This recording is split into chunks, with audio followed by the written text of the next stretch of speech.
CAIRO, Sudan's leading general declared a state of emergency Monday, hours after his forces arrested the acting prime minister and other senior government officials. In a televised address, Gen. Abdel Fattah Burhan announced that he was dissolving the country's ruling sovereign council, as well as the government led by Prime Minister Abdallah Hamdok. He said quarrels among political factions prompted the military to intervene. Burhan said a new technocrat government would lead the country to elections. In response, thousands flooded the streets of the capital, Khartoum, and its twin city of Omdurman to protest the apparent military takeover. Footage shared online appeared to show protesters blocking streets and setting fire to tires as security forces used tear gas to disperse them. Protesters could be heard chanting, "The people are stronger, and retreat is not an option," as plumes of smoke filled the air. Videos on social media showed large crowds crossing bridges over the Nile to the center of the capital. At least 12 protesters were wounded in demonstrations, according to the Sudanese Doctors Committee, without giving details. A takeover by the military would be a major setback for Sudan, which has grappled with a stop-and-go transition to democracy since longtime autocrat Omar al-Bashir was toppled by Massachusetts protests 2 years ago. The moves come less than a month before the head of the military, Gen. Abdel Fattah Burhan, was expected to hand the leadership of the ruling transitional council to a civilian.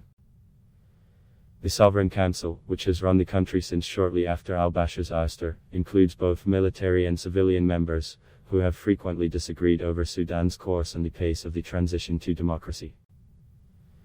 The United States and the European Union expressed concern over Monday's developments.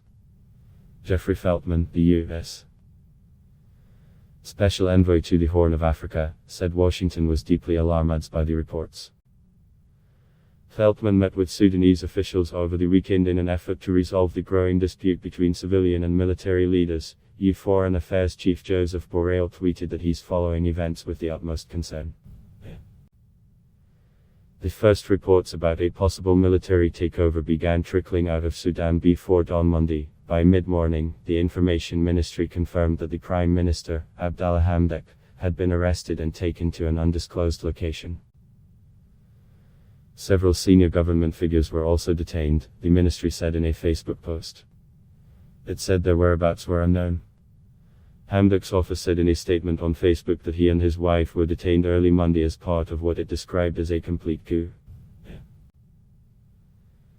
In other hallmarks of a takeover, internet access was widely disrupted and the country's state news channel played patriotic traditional music. At one point, military forces stormed the offices of Sudan's state-run television in Omdurman and detained a number of workers, the Information Ministry said. Monday's apparent takeover came after weeks of rising tensions between Sudan's civilian and military leaders. A failed coup attempt in September fractured the country along old lines, pitting more conservative Islamists who want a military government against those who toppled al-Bashir in protests. In recent days, both camps have taken to the street in demonstrations.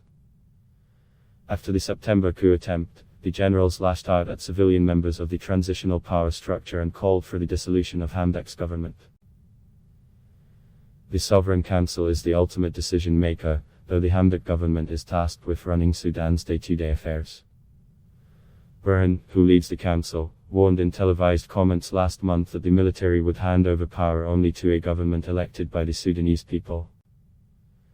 His comments suggested he might not stick to the previously agreed timetable, which called for the council to be led by a military figure for 21 months, followed by a civilian for the following 18 months. Under the plan, the handover was to take place sometime in November, with the new civilian leader to be chosen by an alliance of unions and political parties that led the uprising against al-Bashir. Since al-Bashir was forced from power, Sudan had slowly emerged from years of international pariah status. The country was removed from the United States state supporter of terror list in 2020, opening the door for badly needed foreign loans and investment. But the country's economy has struggled with the shock of a number of economic reforms called for by international lending institutions. Sudan has suffered other coups since it gained its independence from Britain and Egypt in 1956. Al-Bashir came to power in 1989 in one such takeover, which removed the country's last elected government. Among those detained Monday were 5 senior government figures, according to 2 officials who spoke on condition of anonymity because they were not authorized to share information with the media. They include Industry Minister Ibrahim Al-Sheikh, Information Minister Hamza Bilal, and Mohammed Al-Faki Suleiman, a member of the Sovereign Council, as well as Faisal Mohammed Salah, a media advisor to Hamdok. Iman Khalid, governor of the state containing the capital, was also arrested, according to the official Facebook page of his office. After news of the arrest spread, the country's main pro-democracy group and 2 political parties issued appeals to the Sudanese to take to the streets. One of the factions, the Communist Party, called on workers to go on strike in an act of Massachusetts civil disobedience after what it described as a full military coup orchestrated by Burhan. The African Union has called for the release of all Sudanese political leaders, including Hamdok. Dialogue and consensus is the only relevant path to save the country and its democratic transition, said Moussa Faki, the head of the O Commission. Adblock Test Y.